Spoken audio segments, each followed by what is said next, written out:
wajjin obboloota keenyaatiin faarfachuu itti fufnaa akka dhaabannee jirutti eebbifamaa. Nagaa Waaqayyoon nama keessaniif haa ta'u.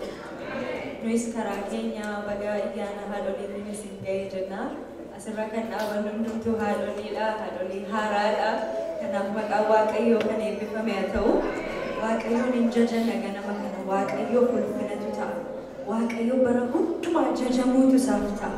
Waaqayyoo bara hundumaa waaqeffamuutu isaaf ta'a. Haleluuyaa inni guddaa waan ta'eef. Mee yaada keenya sassaabnee ulfinni siif har'as jenna Waaqayyoo kanaan.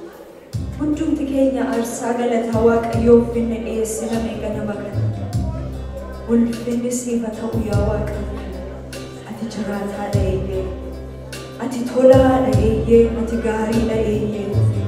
Jireenyi keenya gaarummaa kee dhugaa ba'a yaa Waaqayyo. Har'a ga'uun keenya gaarummaa kee dhugaa ba'a yaa Waaqayyo. Mana kee keessa jiraachuun keenya gaarummaa kee dhugaa ba'a yaa Waaqayyo. Ulfinni siif haa ta'u ganama kana. Si jajanna ganama kana ulfina siif laanna ganama kana. Galata keenya simadhu Abbaa. Galata keenya simadhu Waaqayyo keenya. Haleluuyaa, haleluuyaa, haleluuyaa. Ulfinni siif haa ta'u ammayyuu. Jajamuun siif haa ta'u ammayyuu. Kabaja siif haa ta'u ammayyuu. Haleluuyaa.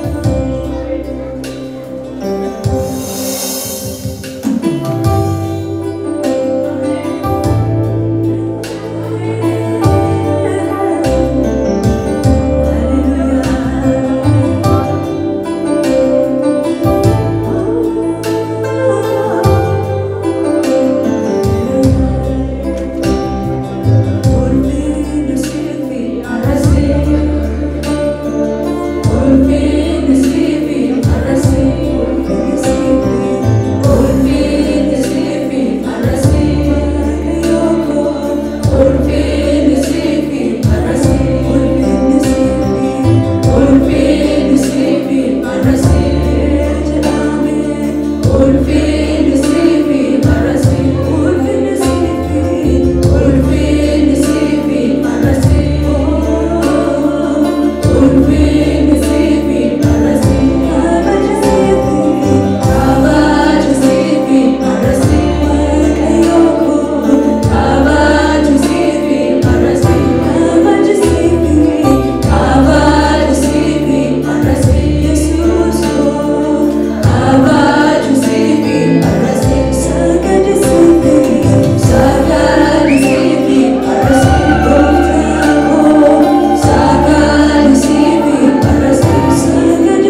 ulfinatu safta. Har'as kabajatu safta. Hallelujah. Maqaan Waaqayyoo keenya olola jedhu. Maqaan Gooftaa keenya ulfina argatu. Daawwitii garbichi Waaqayyoo yaa Waaqayyoo ani sin jaalladha jedha. Ani sin jaalladha. Ati humna kooti jedha. Inni humna keenya ameen. Inni waan baay'ee nu dandeessisee asiin nu ga'e. Inni mana isaa keessa jiraadhaa jedhe. Inni humna keenya haleluuyaa. Waaqayyootti gammachuu keessan dhageessisa. Waaqayyoo galateeffadhaa ganama kana. Gochaa kee hin beektu jennee faarfanna.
waaqayyo ulfina argatu. Haleluuyaa. Ammuma naaf galee uumaan beeku jala. Ammuma nuuf galee waaqayyoon waaqeffannaa. Haleluuyaa. Haleluuyaa.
jirata darras.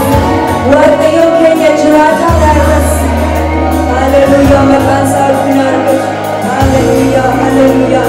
Waaqayyo jedhadha. Waaqayyo